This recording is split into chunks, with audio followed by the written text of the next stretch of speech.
जैसे ही देश में किसी भी राज्य में चुनाव आते हैं, सबसे पहले जिस मुद्दे की गर्मी बढ़ने लगती है वो है ईवीएम का मुद्दा। हर बार वही बहस के चुनाव में गड़बड़ी हो रही है, वोट किसी और को डाला जा रहा है और रिजल्ट किसी और पार्टी के खाते में जा रहा है।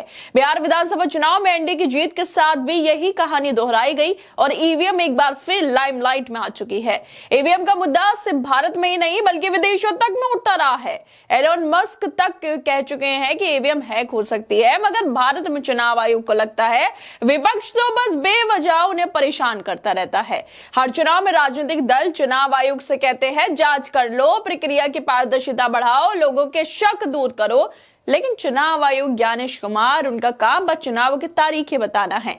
यह बताना है कितने लोगों ने वोट किया, फिर रिजल्ट बीजेपी के पक्ष में बताकर फिर से सो जाना है जब तक अगले चुनाव ना हो। बार बार यही आरोप लगते हैं कि ईवीएम में गड़बड़ी है, तो आखिर क्यों ज्ञानेश कुमार सोते रहते हैं? क्या इसे दूर करने के लिए कोई ठोस कदम नहीं उठाया जाना चाहिए ताकि हर चुनाव के बाद ये विवाद बार बार लौट कर ना आए? लेकिन ऐसा नहीं होता। दरअसल चुनाव आते ही हर बार एक मुद्दा फिर से गर्म हो जाता है। आखिर ये ईवीएम का मामला क्यों कभी शांत नहीं होता? हर चुनाव में हर नतीजों के बाद वही आरोप, वही शोर, वही सवाल। जैसे ही मतगणना शुरू होती है, ईवीएम पर सवाल उठने लगते हैं। बिहार की लड़ाई इस बार भी एनडीए और महागठबंधन के बीच में अटकी रही। बाकी तमाम पार्टियों जैसे जितना खुद को तीसरा बड़ा विकल्प बताने की कोशिश जो कर रहे थे, मैदान में टिक नहीं पाए। जनस्वराज पार्टी और प्रशांत किशोर की मेहनत भी हवा में उड़ गई और इस बार तीसरे विकल्प के तौर पर खुद को देखने का सपना देख रही पुष्पम प्रिया की कोशिशें भी जमीनी हकीकत के सामने टिक नहीं सकी। दरभंगा सीट पर तो उनका प्रदर्शन इतना कमजोर रहा कि वो सीधे 8वें स्थान पर पहुंच गई। महज करीब 1400 वोट मिले, लेकिन उन्होंने भी इन हार के बाद जिम्मेदार ईवीएम को बता दिया। पुष्पम प्रिया ने कहा कि उनके तो मोहल्ले तक ने उनको वोट किया था, लेकिन उनके वोट नहीं मिले उन्हें। रिश्तेदारों के वोट गायब है, हजारों वोट उनकी गिनती में आई ही नहीं। पुष्पम प्रिया अकेली नहीं है जो ईवीएम पर सवाल उठा रही हैं। कांग्रेस के वरिष्ठ नेता दिग्विजय सिंह ने भी कहा है कि जो सोचा था, जो शंका थी, वही हो गया। लाखों नाम बिहार से काटे गए और इसी वजह से एनडीए जीत गई। संजू सिंह पहले कह चुके हैं सिस्टम पर भरोसा नहीं रहा। बिहार में पुष्पम प्रिया ने भी वही रास्ता अपना लिया। पुष्पम प्रिया ट्वीट करते हुए चुनाव आयोग ज्ञानेश कुमार पर सवाल उठाते हुए कह रही हैं, ईवीएम रिगिंग में इस बार मेरी मां, घर व हर मोहल्ले में रिश्तेदारों तक के वोट बीजेपी उम्मीदवार को ट्रांसफर हो गए।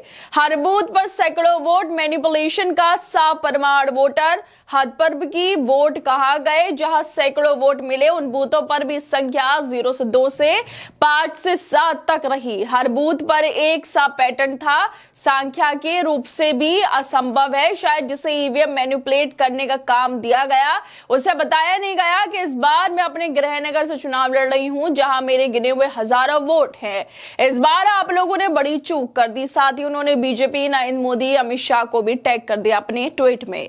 बचपन से हम ये सुनते आए हैं कि भारत दुनिया का सबसे बड़ा लोकतांत्रिक देश है, भारत में सबसे बढ़िया लोकतंत्र है। लेकिन इस लोकतंत्र में ही जब लोगों के अधिकार छीनने के आरोप ज्ञानेश कुमार पे लगे, चुनाव आयोग पे लगे, तो ये लोगों का भरोसा तोड़ता है। और अफसोस की बात तो ये है, इस भरोसे को बनाने के लिए ज्ञानेश कुमार कुछ नहीं कर रहे, बस वो तो एक काम कर रहे हैं, वो है शपथ पत्र मांगने का और विपक्ष से माफी मांगने के लिए कहने का।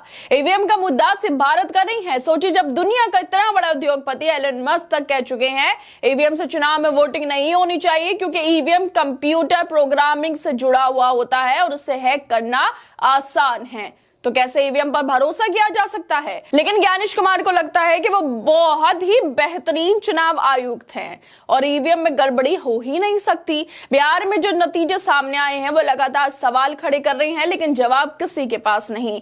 और जवाब देगा भी कौन? ज्ञानेश कुमार को जवाब देना चाहिए। वो तो सोए हुए हैं कुर्सी पर बैठकर, क्योंकि जैसे ही कुर्सी मिली उसके बाद उन्हें कुछ नजर नहीं आ रहा। और जिस तरह से यह आरोप लग रहे हैं और एनडीए जीत चुकी है बिहार के अंदर, उसको लेकर कांग्रेस नेता दिग्विजय सिंह ने भी ट्वीट करते हुए लिखा है कि जो मेरे शक था वही हुआ। 62 लाख वोट कटे, 20 लाख वोट जुड़े, उसमें से 5 लाख वोट बिना एसआईआर फॉर्म भरे बढ़ा दिए गए। अधिकांश वोट गरीबों के, दलितों के, अल्पसंख्यक वर्ग के कटे। उस पर ईवीएम पर तो शंका बनी हुई है। ज्ञानेश कुमार पर वोट चोरी करवाने के आरोप तो लग ही रहे हैं, लेकिन ज्ञानेश कुमार ने चुनाव को लेकर एक और चालाकी कर दी कि आप 45 दिनों बाद सीसीटीवी फुटेज, वेबकास्टिंग और वीडियो फुटेज फुटेज नष्ट कर दी जाएगी। मतलब गड़बड़ियों के सबूत भी अब खत्म कर दिए जाएंगे। क्या ये सब पहले से ही तय हो चुका था कि ज्ञानेश कुमार पर ऐसे आरोप लगेंगे और ये आरोप साबित भी ना हो पाए, इसलिए फुटेज भी डिलीट कर दी जाएगी। और यही हाल अब बिहार का भी होगा। 45 दिन बाद शायद जो आरोप लग रहे हैं बिहार में उसे मिटा दिया जाएगा, क्योंकि 45 दिन बाद फुटेज डिलीट कर दी जाएंगी। और इसी को लेकर पुष्पम प्रिया चौधरी ने एक और ट्वीट किया। वो लिखती हैं, दरभंगा में मुसलमानों ने भी जो हजारों वोट मुझे पारिवारिक लगा वो पसंदीदगी से दिए, उनके बूथों पर भी वो सारे वोट बीजेपी ने बिना देखे समझे खुद को ट्रांसफर करवा लिए। इस बार जिसका हारना तय था वो रिकॉर्ड जीत गया। कभी ना मिलने वाले वोटों से ईवीएम में पूरी डकैती हुई, विरोधी वोटों की भी। बिहार के नतीजों ने फिर से वही बहस को जगा दिया। एनडीए की जीत हुई और साथ ही मशीनों पर सवाल भी। क्या यह सिलसिला कभी खत्म होगा? क्या ज्ञानेश कुमार कभी जांच करवा पाएंगे या बस शपथ पत्र ही मांगते रहेंगे? बिहार में जगह जगह से खबरें आ रही थी, एपिक कार्ड, आधार कार्ड आदि होने के बावजूद मतदाता को बिना पर्ची के वोट देने से रोका जा रहा है। स्ट्रांग रूम के सीसीटीवी मिले थे, तो कैसे भरोसा किया जा सकता है कि जब कैमरे बंद थे तो सही से वोटिंग हो रही होगी? पहले तो एसआईआर के नाम पर 65 लाख वोट कटे और फिर लोगों को वोट नहीं डालने दिया गया कई जगह पर। यह सब किस तरफ इशारा करता है वो आप भी जानते हैं, देश की जनता जानती है और कुर्सी पर बैठकर सोने वाले ज्ञानेश कुमार भी जानते हैं। खैर दोस्तों, आप लोग क्या लगता है इस वीडियो को लेकर? हमें अपनी राय जरूर दें और बाकी तमाम खबरों को देखने के लिए जुड़े रहिए हमारे साथ।